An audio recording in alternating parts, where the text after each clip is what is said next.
Made it look so easy, I had to try it myself.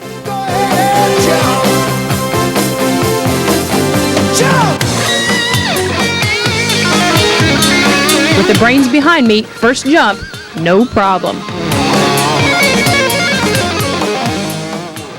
Once under canopy, it's a relaxing ride down. Body peril. My name's Stephenson, Andrea Stephenson. I carry a press badge. In the past, Kentucky law would not allow the sale of whiskey directly from a distillery, but now the law has changed and visitors can make their own mark on these commemorative bottles. Although the program is already a success, there are still a lot of kids on the waiting list. Organizers say volunteers, especially male volunteers, are badly needed. Skiers not only have the challenge of mastering 50 different slopes, they also have to master the elements. Stephenson is live at the track with more. Andrea?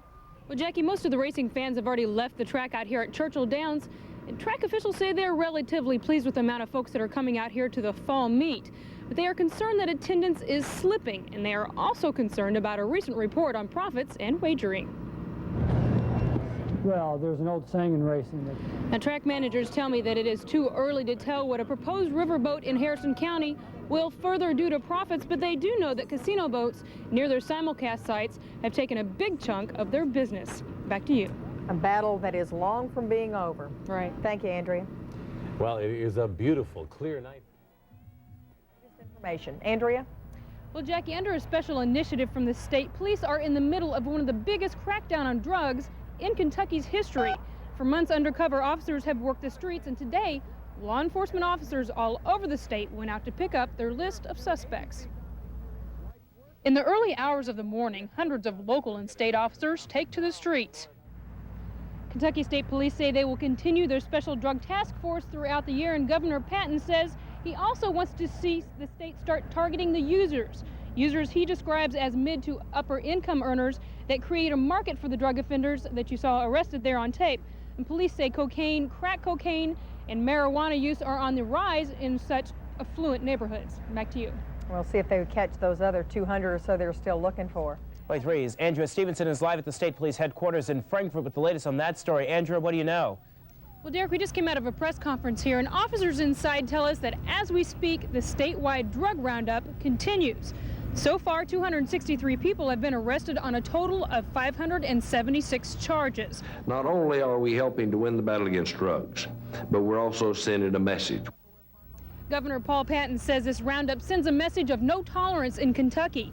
And now most of the suspects have been arrested in rural counties, including Breathitt County Sheriff Ray Clemens. State police and FBI agents aren't saying much about this case at this time. They'll have a press conference at 2 p.m. with more information. Back to you. I'm sure a lot of folks want to hear about that. Andrea Stephenson in Frankfort at midday. Thanks so much, Andrea. Julie?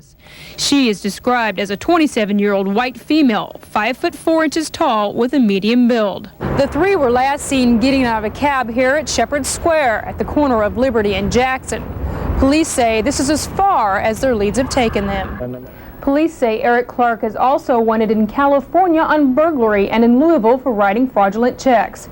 The couple's family says they haven't heard from them in 2 days, and Louisville police are urging anybody with any possible leads contact them. Hopefully, Andrea, police will come up with something real soon. Yes. All right, thank you for that report. Same apartment. Wave 3 News reporter Andrea Stephenson is live at the scene off Moore Court with the details. Andrea? Well, Jackie, we're live out here at Park Hill where the body of a woman has been found in an apartment just behind me. Right now, details are still sketchy, but investigators are on the scene. All right, well, the word is they have the little girl in custody right now, and they're going to question her and get some more information. We'll stay with this story and bring you more at 6 o'clock. Jackie?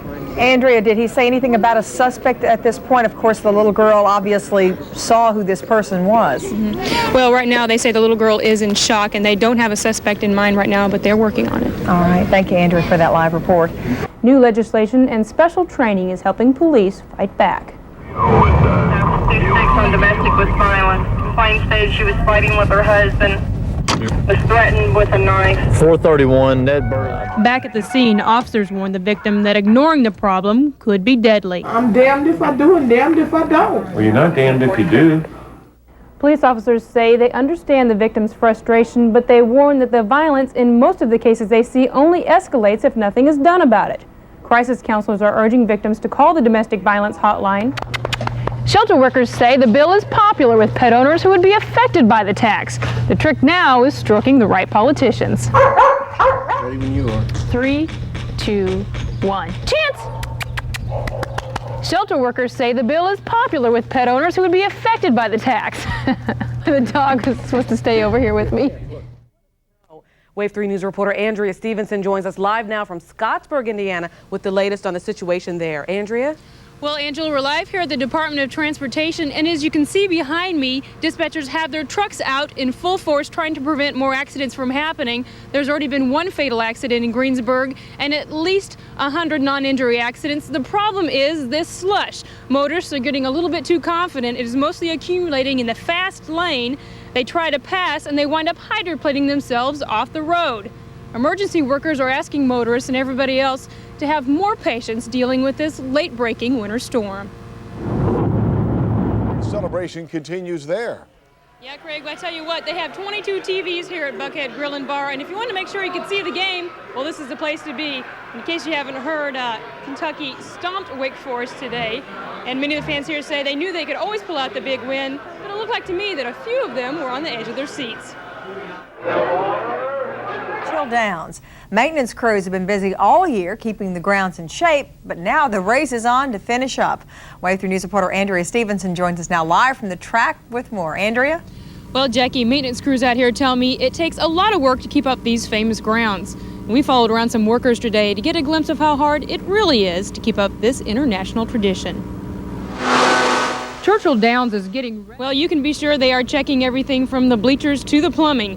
And just to give you an idea how clean they try to keep this place out here, they're painting the roof above the box seats beige, so dirt accumulated from the track will match the paint. Jackie.